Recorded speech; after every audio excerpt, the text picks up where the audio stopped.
ನಮಸ್ತೆ, welcome back to the channel. ನಾನಿವತ್ತು ಒಂದು ಹೆಲ್ದಿಯಾದ ಡಯಟ್ ರೆಸಿಪಿಯನ್ನು ತೋರಿಸ್ತಿದ್ದೀನಿ.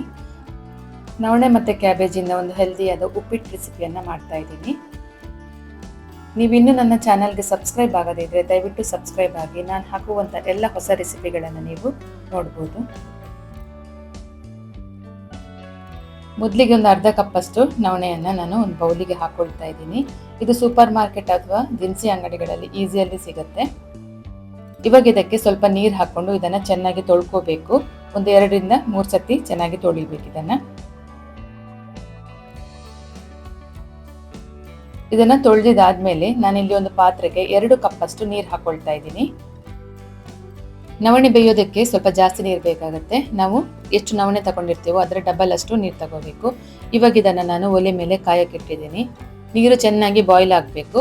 ಇವಾಗ ಇದಕ್ಕೆ ಸ್ವಲ್ಪ ಉಪ್ಪು ಹಾಗೆ 1 ಚಮಚದಷ್ಟು ಎಣ್ಣೆ ಹಾಕೊಳ್ತಾ ಇದ್ದೀನಿ. ನೀರು ಚೆನ್ನಾಗಿ ಕಾದಿದೆ ಅನ್ನುವಾಗ ನಾವು ತೊಳೆದಿಟ್ಟಂತಹ ನವಣೆಯನ್ನು ಇದಕ್ಕೆ ಸೇರಿಸ್ಕೊಳ್ಬೇಕು. ನವಣೆ ಚೆನ್ನಾಗಿ ಬಾಯ್ಲ್ ಆಗಬೇಕು.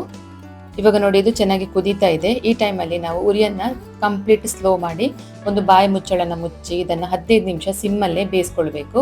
ಇವಾಗ ನೋಡಿ, ಒಂದು 15 ನಿಮಿಷ ನಂತರ ನವಣೆ ಚೆನ್ನಾಗಿ ಬೆಂದಿದೆ. ಇವಾಗ ಗ್ಯಾಸ್ ಆಫ್ ಮಾಡಿಕೊಂಡು ಈ ಬೆಂದಂತ ನವಣೆಯನ್ನು ಪಕ್ಕಕ್ಕೆ ಇಟ್ಕೊಳ್ಳೋಣ. ನಾವು ಇದಕ್ಕೊಂದು ಒಗ್ಗರಣೆ ರೆಡಿ ಮಾಡ್ಕೊಳ್ಬೇಕು. ಇವಾಗ ನಾನೊಂದು ಬಾಳೆನ ಕಾಯಕ್ಕಿಟ್ಟಿದ್ದೀನಿ. ಅದಕ್ಕೆ 2 ಸ್ಪೂನ್ ಅಷ್ಟು ಎಣ್ಣೆ ಹಾಕೊಳ್ತಾ ಇದ್ದೀನಿ.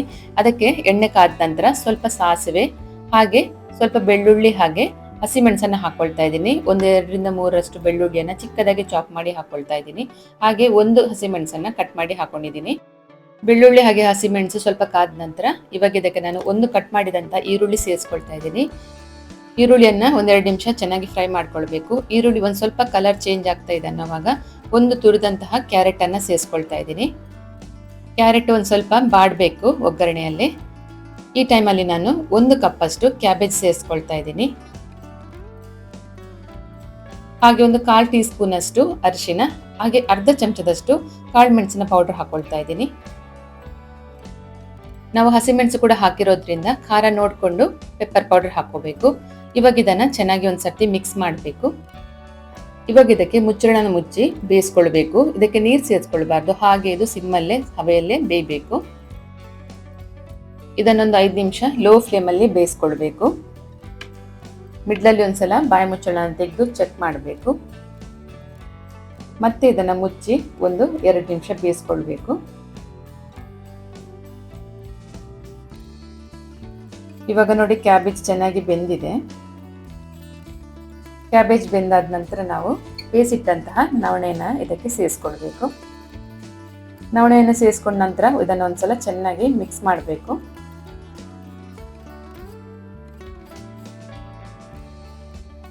ಇವಾಗ ಕೊನೆಯದಾಗಿ ಇದಕ್ಕೆ ಕೊತ್ತಂಬರಿ ಸೊಪ್ಪು ಹಾಕೊಳ್ತಾ ಇದ್ದೀನಿ.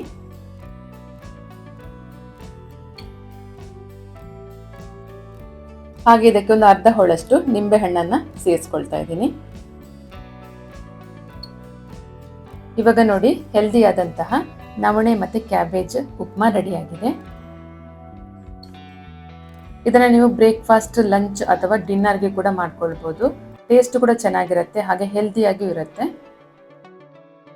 ಈ ರೆಸಿಪಿ ನಿಮ್ಗೆ ಇಷ್ಟ ಆಗಿದ್ರೆ ವಿಡಿಯೋದ ಕೊನೆಗೊಂದು ಲೈಕ್ ಕೊಡಿ. ಹಾಗೆ ವಿಡಿಯೋನ ಆದಷ್ಟು ಶೇರ್ ಮಾಡಿ. ನನ್ನ ಚಾನಲ್ಗೆ ನೀವು ಇನ್ನೂ ಸಬ್ಸ್ಕ್ರೈಬ್ ಆಗದೆ ನೋಡ್ತಾ ಇದ್ರೆ ದಯವಿಟ್ಟು ಸಬ್ಸ್ಕ್ರೈಬ್ ಆಗಿ. ನಾನು ಹಾಕುವಂಥ ಎಲ್ಲ ಹೊಸ ರೆಸಿಪಿಗಳನ್ನು ನೀವು ನೋಡ್ಬೋದು. ಹಾಗೆ ನನ್ನ ಚಾನಲಲ್ಲಿ ಬಹಳಷ್ಟು ರೆಸಿಪಿಗಳನ್ನು ನಾನು ಈಗಾಗಲೇ ಹಾಕಿದ್ದೀನಿ, ನೀವು ಅದನ್ನು ನೋಡ್ಬೋದು. ಹಾಗೆ ಮತ್ತೊಂದು ಹೊಸ ರೆಸಿಪಿಯೊಂದಿಗೆ ಮತ್ತೆ ಬರ್ತೀನಿ. Thank you for watching.